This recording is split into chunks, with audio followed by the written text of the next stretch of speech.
Friends, आप सभी का स्वागत है आपके अपने चैनल श्योर शॉर्ट मैथ्स में। 10th क्लास के विद्यार्थियों के लिए साइंस का chapter by chapter objective clear कर रहे हैं। एग्जाम से पहले सभी क्लियर हो जाएंगे। साथ ही साथ सोशल साइंस का और मैथ का भी ऑब्जेक्टिव देखने को मिलेगा। तो जितने भी बिहार बोर्ड में सम्मिलित हो रहे हैं वो सभी जिनके पास ये वीडियो पहुंच रहा है वो चैनल से जरूर जुड़ जाइए, क्योंकि यहाँ पे चुनिंदा क्वेश्चन जो एग्जाम में पूछे जाएंगे वही क्वेश्चन गेसिंग करके आप लोग के बीच में लेके आ रहे हैं। तो चलिए, आज बायोलॉजी का तीसरा चैप्टर है जीवों में जनन। उससे रिलेटिव जितने भी ऑब्जेक्टिव क्वेश्चन पूछे गए हैं और जो पूछे जाएंगे टोटल इस वीडियो में ही कवर हो जाएगा। सवाल में पहला है, अगर आप लोगों को पता है फटाफट से कौन करेंगे, जिनको याद नहीं है वो याद करते चलेंगे। चलिए हम स्टार्ट करते हैं। सवाल है पहला कि स्त्रियों में संपन्न होने वाली प्रजनन को जनन भी कहा जाता है। ठीक है, तो स्त्रियों में संपन्न होने वाली प्रजनन चक्र को क्या कहते हैं? क्या रजोधर्म कहते हैं, मासिक धर्म कहते हैं, मासिक चक्र कहते हैं, या इनमें से सभी?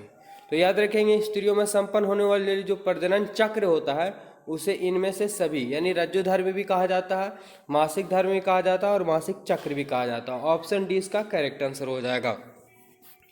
चलते हैं अगले सवाल की ओर। अगला सवाल है कि फूल में नर प्रजनन अंग है, यानी पुष्प जो होते हैं, फूल होते हैं, उसका नर प्रजनन अंग कौन है?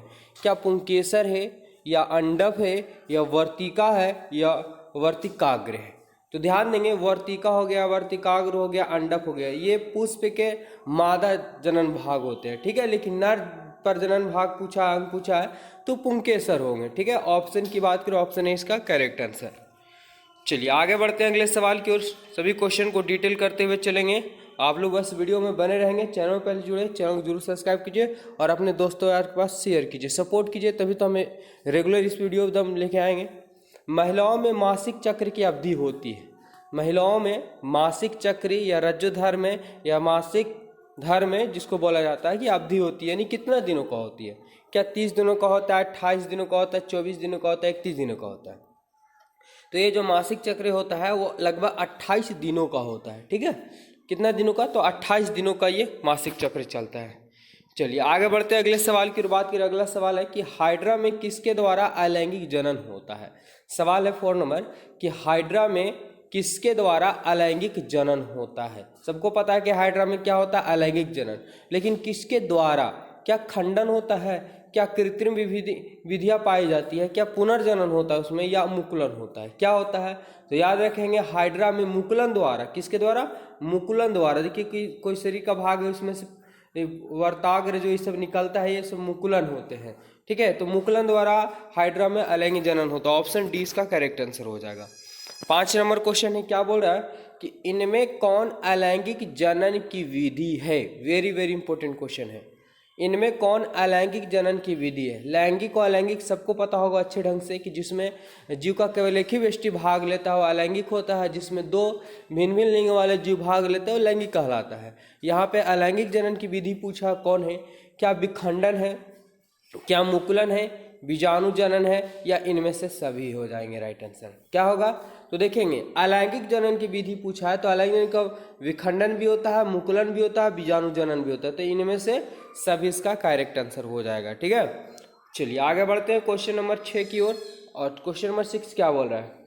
एक लिंगी पुष्प का उदाहरण है, यानी एक ऐसा पुष्प का उदाहरण बताना है जो एक लिंगी हो। जैसे मनुष्य, हम लोग कौन प्राणी है? तो एक लिंगी प्राणी है। ठीक है, और जैसे केचुआ का आप लोग सुने होंगे, तो केचुआ क्या होता है? उभयलिंगी के रूप में आ जाता है। चलिए यहाँ पे बताना है कि एक लिंगी पुष्प का उदाहरण, क्या पपीता है, सरसों है, उड़हुल है, या इनमें से कोई नहीं?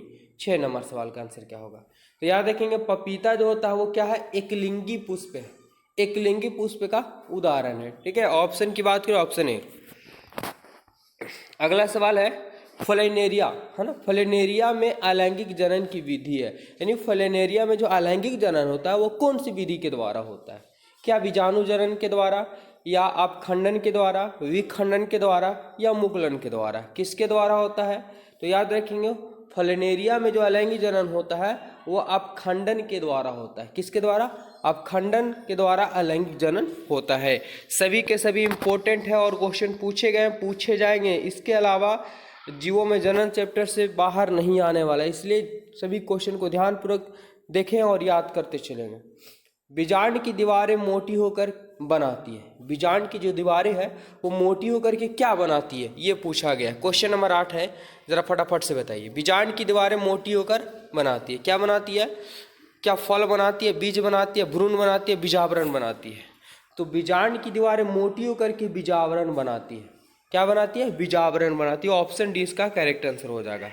चलिए अगले सवाल की ओर बढ़ते हैं। अगला सवाल है कि डीएनए कहाँ पाया जाता है? वेरी वेरी इंपॉर्टेंट सवाल है। डीएनए हम सभी जीवों में क्या होता है? डीएनए जो अपने माता पिता से ही मैच करता है, तो डीएनए जो है कहाँ पाया जाता है? क्या कोशिका झिल्ली में, कोशिका के केंद्रक में, कोशिका द्रव में, या इनमें से कोई नहीं? क्या होगा? तो याद रखेंगे ये कहाँ पाया जाता है डीएनए? तो कोशिका के केंद्रक में पाया जाता है डीएनए, जो ऑप्शन 20 का करेक्ट आंसर हो जाएगा। चलते हैं अगले सवाल की ओर। अगला सवाल है कि पुंकेसर के अग्रभाग को क्या कहते हैं? पुंकेसर के अग्रभाग को क्या कहते हैं, ये बताना। क्या वर्तिका कहते हैं, प्राकोष कहते हैं, वर्तिकाग्र कहते हैं, या प्रागनली कहते हैं? क्वेश्चन वेरी वेरी इंपॉर्टेंट है। देखिए पुंकेसर है तो ये पुष्प का नर भाग हो गया, तो वर्तिका तो मादा भाग है, वर्तिकाग्र क्या है? तो मादा भाग है। प्राकोष, प्राकर्म में प्राकोष, प्राकोष में प्राकर बनते हैं, तो ये इसकी राइट आंसर की बात करें कि पुंकेसर के अग्र भाग को जो कहा जाता है वो प्रागनली कहा जाता है। ऑप्शन की बात करें, ऑप्शन डी हो जाएगा। चलिए क्वेश्चन नंबर 11 है कि गुणसूत्र कहाँ पाए जाते हैं? वेरी वेरी इंपॉर्टेंट क्वेश्चन है। गुणसूत्र कहाँ पाया जाता है? क्या कोशिका केंद्रक में, कोशिका में, केंद्र में, या इनमें से कोई नहीं? क्या हो जाएगा राइट आंसर, इसका बताना आप लोग को। तो याद रखेंगे गुणसूत्र जो पाया जाता है, जैसे गुणसूत्र, तो डीएनए भी कहाँ पाया जाता है? कोशिकाओं के केंद्रक में। गुणसूत्र भी वहीं पाया जाता है, कोशिकाओं के केंद्रक में। ऑप्शन की बात करें, ऑप्शन इसका करेक्ट आंसर हो जाएगा। चलिए आगे बढ़ते हैं। नर में ध्यान देंगे, नर में क्या है? तो नर में टेस्टोस्टेरोन का स्राव प्राय कितने उम्र से प्रारंभ हो जाता है? यानी पूछेगा कि नर का जो पुरुष हार्मोन स्रावित होता है वो कौन सा है? तो टेस्टोस्टेरोन। और जो टेस्टोस्टेरोन स्राव होता है वो कितनी उम्र से लगभग शुरू हो जाता है, ये बताना आप लोग को। 12 नंबर सवाल का क्या 15 से 18 वर्ष, 18 से 20 वर्ष, 12 से 15 वर्ष, या 17 से 19 वर्ष? क्या हो जाएगा राइट आंसर? चलिए तो इसकी राइट आंसर की बात करें तो ये लगभग जो है ना 12 से 15 वर्ष की उम्र में ये लगभग शुरू हो जाता है। ठीक है, पहले आंसर था 15 से 18 वर्ष, लेकिन अब धीरे धीरे क्या होता जा रहा, घटता जा रहा। 12 से 15 वर्ष की आयु में जो टेस्टोस्टेरोन, इस अवस्था को किशोरावस्था कहा जाता है। चलिए आगे बढ़ते हैं अगले सवाल की ओर। कहते हैं क्या डीएनए का पूरा नाम क्या है? डीएनए का पूरा नाम क्या है, ये पूछा गया है। ठीक है, क्या डीऑक्सी रैंडम न्यूक्लियोटाइड एसिड, या डीऑक्सी राइजोम न्यूक्लियोटाइड एसिड, या डीऑक्सी राइबो न्यूक्लियोटाइड एसिड, या इनमें से कोई नहीं? चारों ऑप्शन एक जैसे लग रहे हैं, जरा फटाफट से आप लोग को बताना है क्या होगा इसका राइट आंसर। तो इसकी राइट आंसर की बात करें, डीएनए का डीऑक्सी राइबो न्यूक्लियोटाइड एसिड होता है। ठीक है, डीऑक्सी राइबो न्यूक्लिक एसिड होता है डीएनए का फुल फॉर्म। याद कर लेंगे, पूछा जाएगा यह सवाल। अगला सवाल है अंडोत्सर्ग कब होता है? अंडोत्सर्ग यानी अंडे की उत्पत्ति जो होती है वो कब होती है? क्या राज्योधर्म के 12 से 14वें दिन के बाद, या राज्योधर्म के 2 से 4 दिन के बाद, या राज्योधर्म के 14 से 18 दिन के बाद? इनमें से कोई नहीं। क्या होगा राइट आंसर? तो ध्यान देंगे, क्या होता है कि जैसे ही मासिक चक्र आते हैं तो उसके बाद जो है वो 12 से 14 दिन के बाद जो अंडाणु परिपक्व हो जाते हैं, अगर इस बीच संभोग हो जाता है तो वो गर्भधारण कर लेते हैं। यानी क्या है, अंडोत्सर्ग कब होता है? तो 12 से 14 दिन के बीच में होता है। चलिए अगले सवाल की ओर बढ़ते हैं। अगले सवाल की ओर क्या है कि अंडाशय, वर्तिका और वर्तिकाग्र पुष्प के किस जननांग का भाग है? ध्यान समझेंगे, अंडाशय, वर्तिका और वर्तिकाग्र, वर्तिका और वर्तिकाग्र पुष्प के किस जननांग का भाग है? अभी हम जस्ट आप लोगों को समझा चुके हैं। क्या पुंकेसर का, स्त्री केसर का, बीजांड का, उपयुक्त में से सभी का? क्या हो जाएगा 15 का? तो ये क्या है, मादा भाग है, यानी स्त्री केसर का भाग है वर्तिका और वर्तिकाग्र। ऑप्शन 20 का करेक्ट आंसर हो जाएगा। ठीक है, चलिए अगले सवाल की ओर बढ़ते हैं। अगला सवाल क्या है, ध्यान समझेंगे। पुनरुद्भावन क्रिया की खोज किस वैज्ञानिक ने की थी? ध्यान समझेंगे, वेरी वेरी इंपॉर्टेंट क्वेश्चन है कि पुनरुद्भावन क्रिया की खोज किस वैज्ञानिक ने की थी? किसने किया था? क्या डार्विन ने, लामार्क ने, अरस्तु ने, या ट्रेवले ने? किसने किया था? तो ये जो किया गया था ट्रेवले के द्वारा किया गया था, पुनरुद्भावन क्रिया की खोज किया गया था।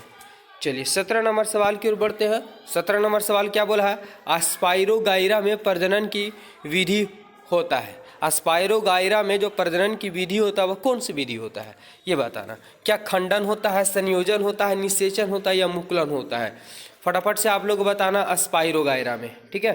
तो अस्पाइरोगाइरा में जो प्रजनन की विधि पाया जाता है वो क्या होता है? खंडन होता है। क्या होता है? खंडन होता है। इस रूप में से पाया जाएगा और ये इस रूप में विभाजित हो जाता है आप लोग को, ठीक है। तो खंडन होता है। चलिए अगले सवाल के चलते हैं। 18 नंबर सवाल क्या? वेरी वेरी इंपॉर्टेंट क्वेश्चन है। आप लोग चैनल में पहली बार जुड़े हैं, बिल्कुल चैनल को सब्सक्राइब कीजिए और साथ ही साथ बेल आइकन दबा लीजिए ताकि जब भी मैं वीडियो डालूँ तो पहला नोटिफिकेशन आपके पास पहुँचे। पौधों में जनन अंग कहाँ पाए जाते हैं? Very very important question. पौधों में जनन अंग कहाँ पाए जाते हैं? क्या तना में, जड़ में, पुष्प में या फल में? बिल्कुल सभी को पता होगा कहाँ पाए जाते हैं। तो ये पुष्प में पाया जाता है। कहाँ पाए जाते हैं? तो पुष्प में ही पौधे का जनन अंग पाया जाता है। ऑप्शन सी इसका करेक्ट आंसर। चलिए 19 नंबर सवाल क्या बोल रहा है कि निम्नलिखित में कौन लैंगिक जनन संचारित रोग नहीं है? ध्यान समझेंगे, यहाँ पे क्या बोल दिया? नहीं है। और बहुत से विद्यार्थी इसमें गलती कर बैठते हैं। तो निम्नलिखित में कौन लैंगिक जनन संचारित रोग नहीं है? क्या एड्स है, गोनोरिया है, सिफिलिस है या टाइफाइड है? क्या हो जाएगा इसका राइट आंसर? तो ध्यान देंगे, एड्स जो है HIV वायरस के कारण होता है, गोनोरिया उसी से रिलेटिव है, ठीक है, HIV वायरस से ही, सिफिलिस भी उसी से ही संबंधित है, एड्स से संबंधित है। तो टाइफाइड जो है वो लैंगिक जनन संचारित रोग से फैलता नहीं है, ठीक है। चलिए अगले सवाल को चलते हैं। एड्स किसके कारण होता है? अभी जस्ट हम चर्चा करके गए थे, एड्स जो है किसके कारण होता है? क्या जीवाणु, विषाणु, प्रोटोजोआ, उपयुक्त में से सभी? क्या होगा? तो देखिए एड्स जो है HIV वायरस के कारण होता है। किसके कारण? HIV वायरस के कारण। ये विषाणु को ही क्या बोला जाता है? वायरस बोला जाता है, ठीक है। तो ऑप्शन की बात करें, ऑप्शन 20 का करेक्ट आंसर हो जाएगा। तो इस वीडियो में हम जो है 20 क्वेश्चन को टॉप रहने दिए हैं। इसका पार्ट 2 वीडियो लाएंगे जो 20 के बाद है, वो टोटल क्लियर हो जाएगा, ठीक है। कितना आप लोग का सही हुआ जरूर कमेंट बॉक्स में बताएंगे और मिलते हैं नेक्स्ट वीडियो में। तब तक के लिए सभी को धन्यवाद। जय हिंद।